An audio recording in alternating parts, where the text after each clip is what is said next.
and we are going to be talking with Noelle about she has a group of artists in the community where she does classes called Painting for Life, which does psychological healing, spiritual awakening through artwork, which I thought was very interesting. So I'm going to be inviting her today. Hey, Jackie. I am going to be inviting Noelle to join us now. Let me send her a request. Noelle, if you're already in here, you can also hit the little, there's a little box that looks like a camera with a plus sign in it and send a request. Here we go. Hold on. Hey. Hey, Ivy. Welcome in. Welcome in, everybody. Great to be here. Hi, Noelle. Nice to meet you. Hi, nice to meet you. Yeah, very nice. See, you did a great job. There's no worries. Yeah, no worry. Okay. So because it's the first time, I just wanted to make sure I wasn't going to bring any big technical trouble with me. Right, exactly. Yeah, sometimes, and don't worry, during the live, sometimes it'll lag or slow down or freeze, and we just wait until it catches up. That happens sometimes. So don't worry if that happens. Okay. So for everyone joining us, thank you so much for being here. My name is Patricia.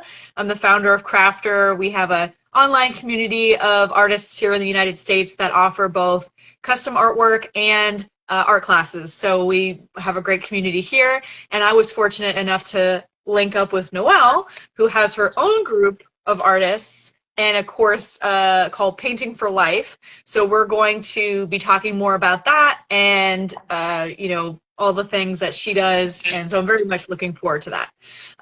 So Noelle, if you don't mind introducing yourself, say where you're from, that sort of thing. Okay. So, well, by my accent, I guess you probably know I'm French originally, but I'm also American. I arrived in this country in 1973, Oh, so yeah. it's been a Yeah. while. And I spent 30 years in Los Angeles, but now I live in Baltimore. Oh, okay. Yeah, don't ask me why, but I'm here on the East Coast. And actually, since pandemic, I spend my time on Zoom because I started with Zoom so we could continue. And now that people are used to it, basically they don't want to come back to the studio. Well, I'm sure, I would hope that some people would want to go and do in person again. I think a lot of people during COVID got very used to doing everything online, which it's nice, but it's also not the same as being in person. Like being in person, I think is better, but Yeah, and I mean, I was 100% in your camp until I started teaching on Zoom, and I realized that actually there is, advantages and Well, yeah. disadvantages both. And the Yeah. good thing about Zoom is because I keep my people groups very small, about 8 people maximum. So Okay. we get to see all these faces all the time. So then we do a lot of sharing. We have an opening circle where everybody shares what's on their heart. Okay. Yeah, and that's a big piece of the work, because we sort of resonate with each other, we inspire each other, and we get to sort of harmonize ourselves with each other. And that in itself has a healing quality, because most of the time, I would say, somebody goes wrong is because of a relationship, a relationship that's gone wrong. And so Gotcha. by creating a group where we have nothing but good feeling with each other, good relationship, that's healing in itself, and when you are in a studio, it's like we are in a circle, so you have to turn your head, to look at everybody's face, but most of the time you just look at the person who is speaking. Yes. So you miss on all the other people's reactions. So in a way, you are more aware of what people are sort of their little wheels turning in their mind. You're right. So for everyone watching, Noelle she has a doctorate, it was mythology and depth psychology. Yes. Right. And so she does these classes where she tries to do, it was psychological healing and spiritual awakening. And Yes. so I was very curious about that because, as I said, I did a story earlier. We have a lot of mental health advocates in Crafter. And so a lot of people that try to help support other people through art and through, they're passionate about that. So I was very curious. So just to walk through it with us, if someone wanted to work with you, they would just connect with you in some way. And then if they went to a class, the start of it would be the circle. Like you guys would all talk first. Yeah, I can tell you what we do in a class, which is 2 hours. Sometimes, quite often, we go a little overboard, but I try to keep it 2 hours. So Yeah. the first half hour is a circle, and that means I usually open up by offering a prompt, short. Okay. So that gives a certain tone, people may want to reflect upon that, or other people have other things in mind. So whatever people want to do is fine with me. I just offer the prompt as an right. A stepping stone. Yeah. Yeah. So then people share, and they share what's on their heart, and not so much what happened yesterday or what they are planning for tomorrow, but more like, how do you feel now? So it's all about presencing and being present. And I use mindfulness, Buddhist mindfulness meditation. So when we share for a half hour, and once in a while, when I feel needed, I may do a little comment and add 2 cents of my wisdom in it, Yeah. And then I do a little guided meditation. So that gives people a chance to quiet down. But I always make sure they understand this is about being relaxed and alert at the same time, both. Okay. Yeah, because you don't want to just doze out, you are going to paint, and so you want to be fully alert, but then you also want to be calm and feeling, totally grounded in your body. Gotcha. So you have, go ahead, I'm sorry. Well, yeah. So then you have a 1 hour painting time. So everybody paints at home, and you have prepared in advance a couple brushes and whatever material you want.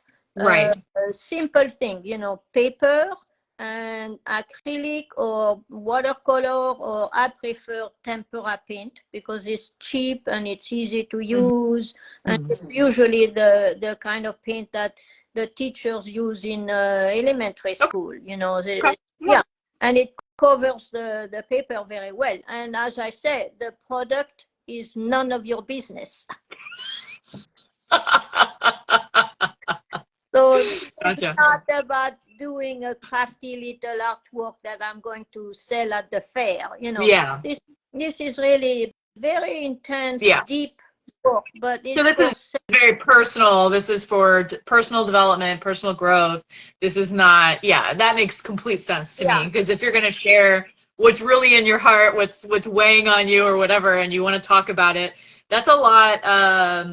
That feels kind of draining, but I think the painting part makes it better, because then you have an outlet to kind of get that off of, out of your system, and it's not still, weighing on you. Exactly. So this is like Carl Jung, the psychologist Carl Jung, which is the psychology I studied with my doctorate.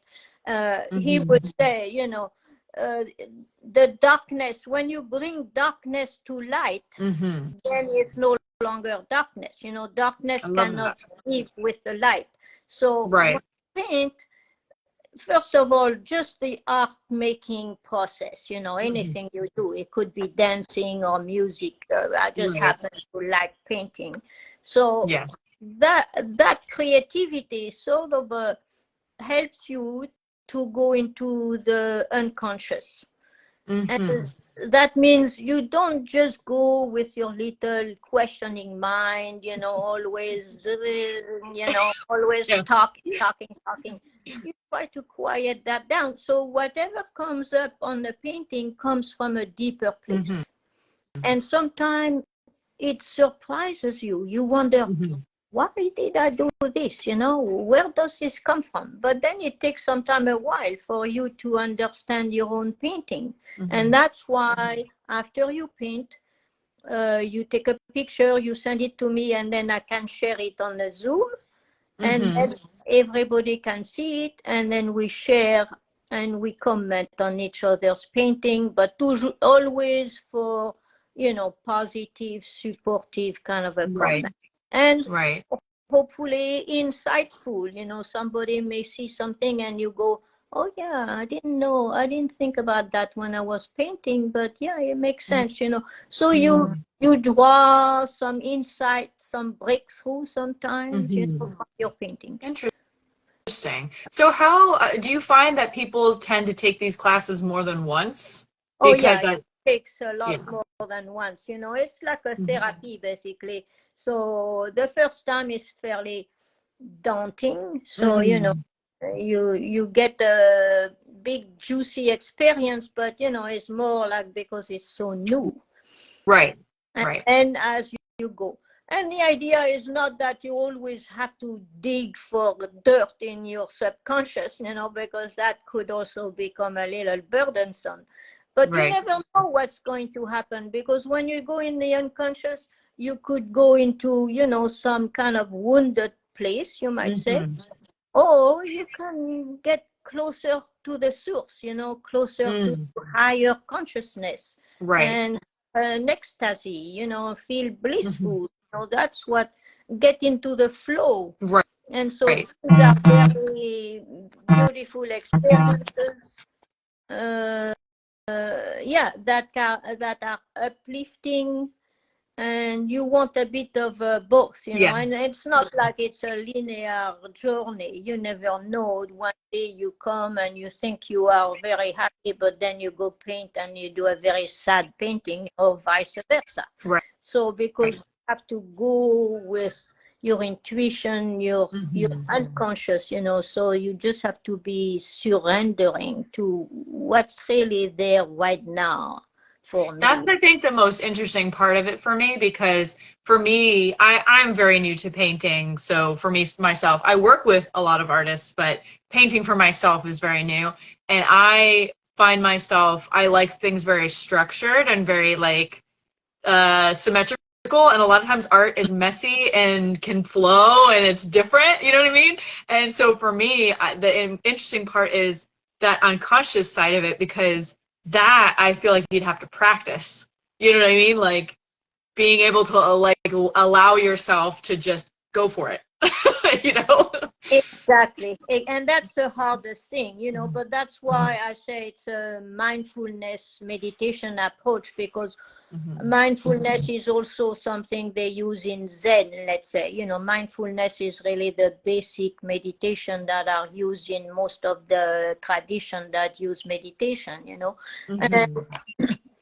and basically, now I lost my train of thought.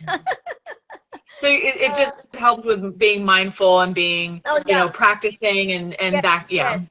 In Zen, they call it beginner's mind, meaning, even if you are a high master Zen, they will tell you, you still want to keep your beginner's mind, meaning by that, you're always open to see what's going to happen. You don't really know, because if you know, it's no longer creativity. Yeah. But that's the hardest. Yeah, that was what interested me the most. I am curious too. I saw that you focus on Buddhist type meditation. Had you tried to go through different types of meditation to try to figure out which one resonated with you, or did you find this and were like, this is great, I love this? Well, honestly, I think I stick with the mindfulness meditation, which is basically bringing yourself back into your body, or into your sensation, hearing, smelling, and hearing is, outside and inside. So you are aware maybe a dog is barking, but you're also aware of the little dialogue in your mind, you know. And seeing is the same thing, you know. If you meditate with your eyes closed, you don't see very much. But let's say when you paint, you see a lot of things. You can see the tree outside, but you can also see a mental image, you know. Let's say you think about your mother, so somehow the face of your mother is somewhere in your mind, you know. So it's being present to both the outside world and the interior world. And for what we do, I think that's kind of what the point is, because, you know, we are not doing some high-end spirituality, levitation, you know. Right. So, and also it's because I have 30 years of practice with that tradition. And that's the one I know the most. So I don't feel confident to teach something that I barely know through books. Yeah. I was just curious if in the beginning of learning different like techniques, I guess, if that was just the one that you were like, oh, I really like love this. Well, you know what I mean? Yeah, let me precise then. The type of meditation and meditative approach is very basic. It's mindfulness. But now the exercise, I always give an exercise to the people that, you know, the prompt. They may or they may not want to work with it, but the prompt then they come from different places. A lot of it is Jungian psychology or archetypal psychology or neuroplasticity and other things that I pick left and right, you know, that are little exercises that people can use in meditation. But you also could you sort of, you know, have it in your mind as you paint and whatever, you know, you don't, as I say, you don't really know what you are going to paint when you get to the blank canvas.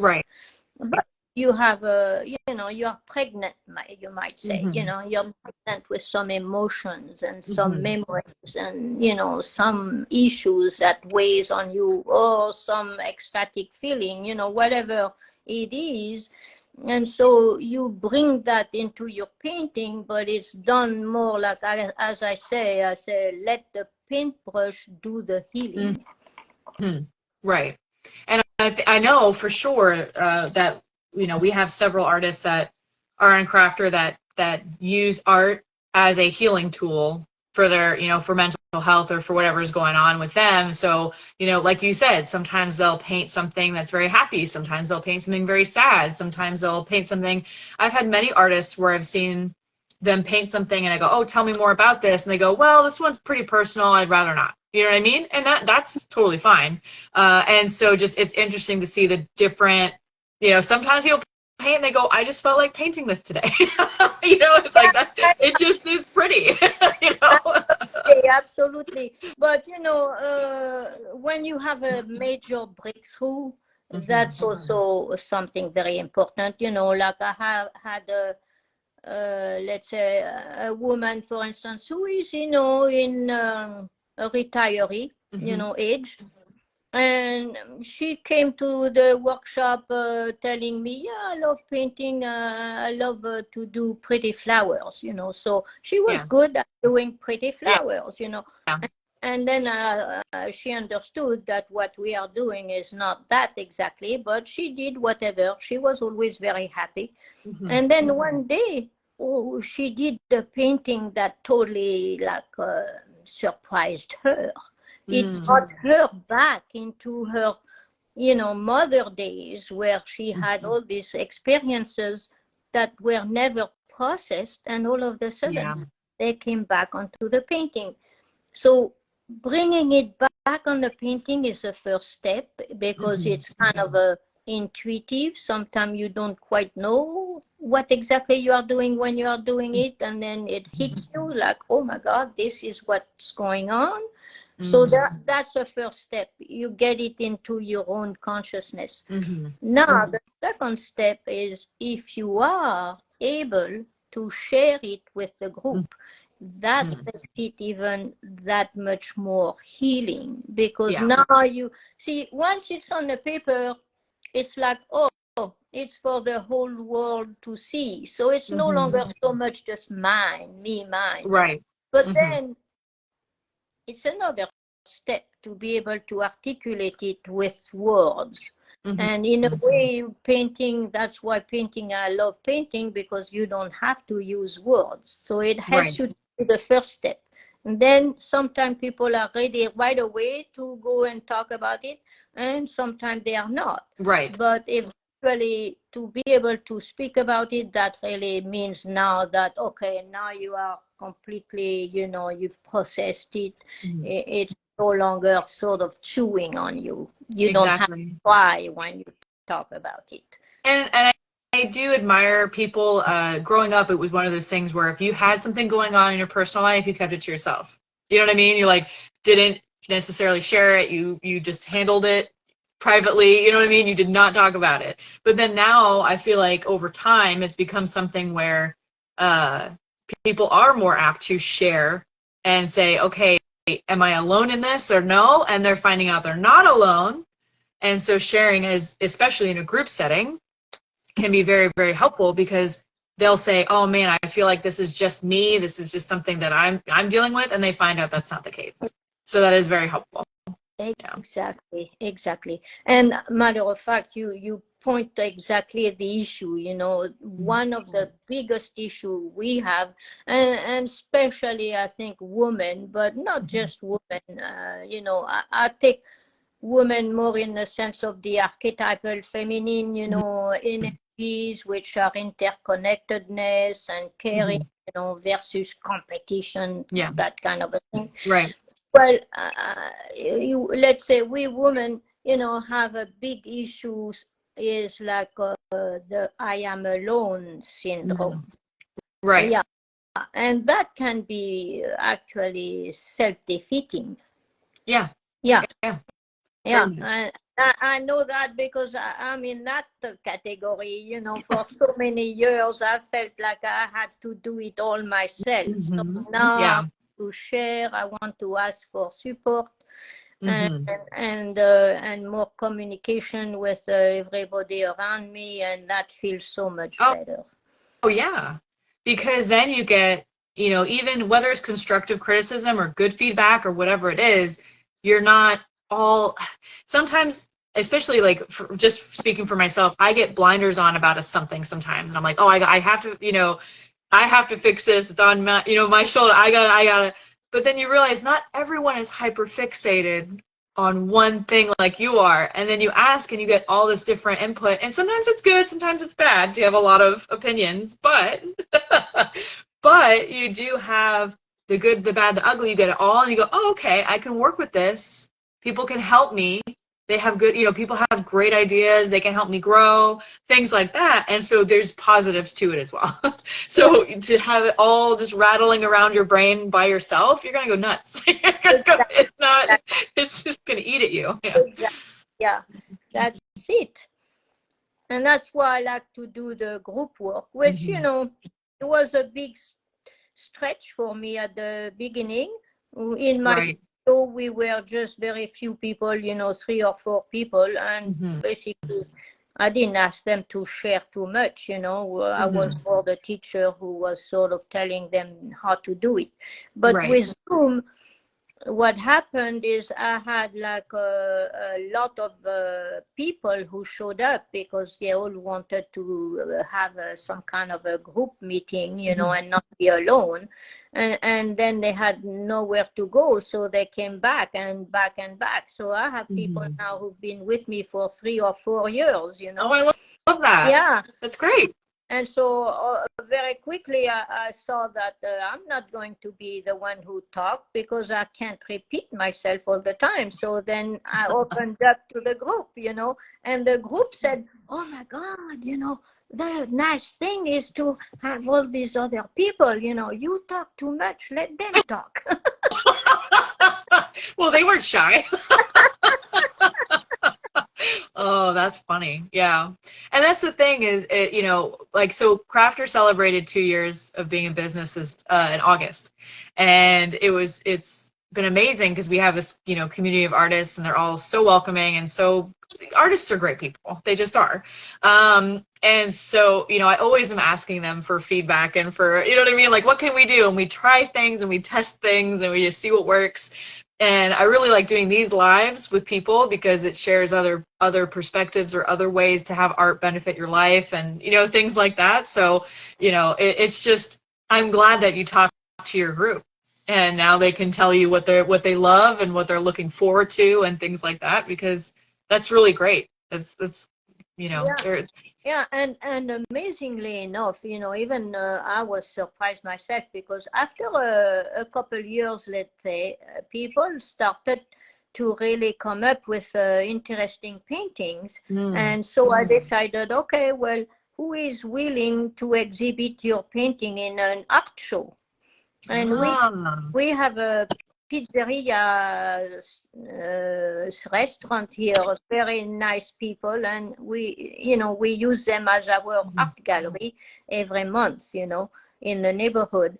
So that's cool. yeah, last year I had 12 of my students and each one gave like a couple paintings, you know, and we exhibited them. And sometime, since it's on Zoom, I've got people from all over the world, you know, like from Seattle, Toronto, even India. So they didn't feel like sending their painting. It's too expensive. Well, right, yeah. So I said, okay, well, then we can make a photograph and then sell the photograph. And you know what? We sold dozens of things. Oh, wow, that's awesome. I love that. Congratulations. Yeah, I was surprised because what happened is those people, most of them don't have any training in art. A matter of fact, a lot of them come the first time and they say, oh, I'm not an artist. I don't know how to draw. My teacher, you know, in 5th grade told me that I was no good, you know. Yeah. And they carry that for all their life until their whole life. They get the guts to say, okay, I'm going to try something because this woman says I don't have to know anything, you know. So, and then soon, I mean, on the first day, they find their own style. Everybody is different. And I can tell you after 2 or 3 classes, I can recognize who did what. Oh, that's cool. I like that. That's awesome. It's very interesting. They each person has their unique style, even though they are not, or maybe because they are not trained, you know, they have not been told how to do it, so they just do it with their emotion, with their heart. Right. They're kind of learning as they go and trying to figure it out, you know, what works for them, and that's awesome. That's very cool. Yeah, and what we realize is that if you, you know, that's a hard point about this kind of painting. You don't have to think about composition, color coordination, or anything like that. But you do have to be present into how do I feel right now, you know, not yesterday, not tomorrow, right now. And if you keep being present, then the painting is going to transform as you go over 1 hour, because you may start with a certain mood and it will change as you go. So the painting might transform, and you know, so you are not in control. And then if you are really honest, if you are really have a sense of integrity, no matter what, you know, you don't have any training in art, but your emotion is going to be visible on the paper, and people will respond to that, and that's why they will want to buy your painting. That's what I was going to say, is I believe that's, you know, why it did so well, is because you have this wonderful story about people sharing emotion and things like that, and that means more to people than, you know what I mean? Like if it was more generic art, or, you know, like things like that you can buy everywhere and they, you know, that kind of thing. If it's something someone hand painted from their emotion, you know, that just has more to it, I feel like. Exactly. And then each artist wrote a little statement. Oh, nice. That, just a paragraph, you know, that sort of recap what happened for them, you know, and how it has helped them overcome this or that, or it has given them a new insight, or it has helped them transform, you know, because at the end of the day, that's what we are looking for. We want breakthroughs, but then we also want to integrate them into our ordinary lives. And the group, you know, having a community and really a group that feels really safe, you know, a group that's very supportive. It does help people, you know, they gain a lot of self-confidence and clarity, and, you know, then they can choose. Like I had a woman for years, she was like, oh, should I leave this town and go back to my mom, or should I, She couldn't make her mind, you know, and then finally she had enough chutzpah to decide what she wants her to do, not listen to everybody else. Everybody else, yeah. That's what I was saying before. Sometimes everyone giving feedback is good, and sometimes it's overwhelming. Sometimes it's a lot. So, but in a group, we don't fix people, you know, we don't tell them what to do. Right. And that's the best thing is it seems like a big part of what you're trying to do is have people come to their own conclusions. You know what I mean? And get there on their own with just some guidance. Yes, exactly. Right. Now, I did want to ask you I'm not surprised you have an international group of artists because you've kind of lived all over the map. I feel like when I was reading, so you were born in France, right? Yes. And then now you're in Baltimore, but then you said you were also in California, and then I feel like Spain, I think, was another one. Yeah, so you've kind of lived, you know, which I love. I did a lot of things also because I wanted to do films with the idea of awakening people, you know, because I kind of got a big awakening when I saw a documentary on Sri Aurobindo. Okay. And Sri Aurobindo is a Hindu master who wrote big books that are considered to be like the best of Hindu of the 20th century. Okay. So I had a big experience like that, and I thought, oh my God, you know, maybe I could spend my life doing something that could offer people to have an experience like that. But my mom said, no, film school is a place of perdition. So she sent me to architecture school instead. So that's where I learned how to draw. Awesome. Yeah. And then I said, when I was 21, I said, okay, that's not really what I want. I don't have any idea about what to do in architecture. It wasn't your passion. No. Yeah. And so I said, okay, I'm going back to film school. So I did in Paris. And then, you know, I graduated and I started working. But then I realized, you know, in those days we worked on film, on 16 millimeter film. Right. And that meant you had a black velvet drapes on the window so that the room was pitch dark. Yep. Yeah, it's kind of hard to work like that. Like that, and I couldn't even see the sun, you know, the sun was not up when I go there, and it was down when I left. I mean, and I like, I'm missing on something here. Yeah.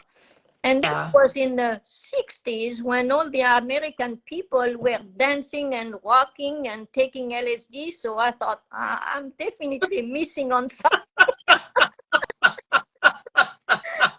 You're like, I'm in a dark room. This is the worst. And that's how I figured out my way to be arriving in Los Angeles. There you go. And I loved it. I love it. I totally fell in love with Los Angeles in those years. It was still a little bit of the hippie culture, so everybody was so nice. People would give you anything and everything. It was kind of a fun place to be, and I got lucky. I fell into a good group of people, and then then I fell into a group of people who were doing meditation, art. and political activism. So between those three activities, that really filled me up. Yeah, absolutely. It's better than being in a dark room. Yeah. That's for sure. Yeah. Now, I am curious too, because you said your husband's from New York, right? Yeah. I read that somewhere in the bio. So how did you meet him if you're in Baltimore? You never lived in New York, right? Well, he was born in New York, but by the time I went to Los Angeles, his parents had moved to Los Angeles. Oh, there you go. Okay, because I read that and I'm like, wait, if she's in Baltimore, I was trying to keep track of where you were going everywhere. No, so I met him in Los Angeles, and matter of fact, I was the first person I really met in Los Angeles who was so nice with me. I mean, these were the days where I was supposed to be traveling to Peru. I was looking for the shamans of Peru, that was before the ayahuasca. So I was way ahead of my time. And so somebody gave us his address and said, you can spend the night there before you go back traveling. So we did. And so we were supposed to stay there for one night. Instead, we loved it so much in that house, we stayed for 5 months. Oh, that's longer than a day. And that's awesome. Actually, 2 years later, I ended up marrying him. Oh, that's awesome. I love that. You're like, I was just going to hang out, and now I'm married. Yeah. I love that. Congratulations. That's cool. I love it. Well, is there anything else that you wanted to share? Anything I'm missing? Questions that, because really I think what you're doing is wonderful. Is giving people the opportunity to, like you said, combine meditation and healing with art. And that's sounds like a very freeing experience. It sounds like it's a very nice thing that you're doing. But is there anything else you wanted to add or share that I forgot to ask? Well, if you want to add the idea that I'm writing a book at the moment. Okay. Yeah, actually a 2-volume book. The first volume, I already wrote it, and that's about my personal journey with the healing power of art. Okay. And so what was the name of the book? Well, it's not published yet. Oh, okay. Okay, well, let me know when it is, and I'll share it. Yeah, well, when it is, tentatively, I call it painted memoir. Okay. Because it's 40 paintings that I selected. Okay. And each painting has a story, but of course it's very related to my life story. So I ended up doing a memoir without knowing that I was doing a memoir. So that's awesome. Yeah. So that's the first book. But the second book, which by the time that one is finished, it might become the first volume. You could switch them. I don't know what the publisher will prefer. But the second book is about the method that I developed with this Painting for Life workshop. Awesome. And then is that gonna? Do you have a title for that, or is it? Well, it's called Painting for Life. I can send you the tentative titles. I would love that. Yeah. That sounds cool. And I haven't really found a publisher yet, although I have one in mind, but I don't want to talk about it until something, I understand that. Let me know when you have more information on that, because I'm happy to share that with the community. And then, but yeah, I just really appreciate you taking some time out of your day and sharing about Painting for Life. And if anyone's interested, please give Noelle a follow. I'll be tagging her in this live. I also share the replay on YouTube, so I'll send you that link when I have that posted. And yeah, thank you so much for your time. I really appreciate it. Thank you so much. You've been so gracious. I really appreciate it, and it's been really a pleasure speaking with you. Yeah, I have a lot of fun doing these, so anytime. Yeah, congratulations on doing these talks. I think those are wonderful. Artists do need places to speak about what they do. 100%. I love hearing everyone's story is so different, and yet the same, they can, you know, people can still relate. So there's like still things that happen in everyone's life that you can relate, but everyone has such great stories. So I love doing these. I really do. Yeah. So Yeah, I mean, that's the most important. I do what I do because I love doing it too. yeah, Yeah. exactly. Yeah. All right. Okay. Well, thank you so much, and thank you for everyone watching, and we will see you next time we do one of these lives. Bye. Bye.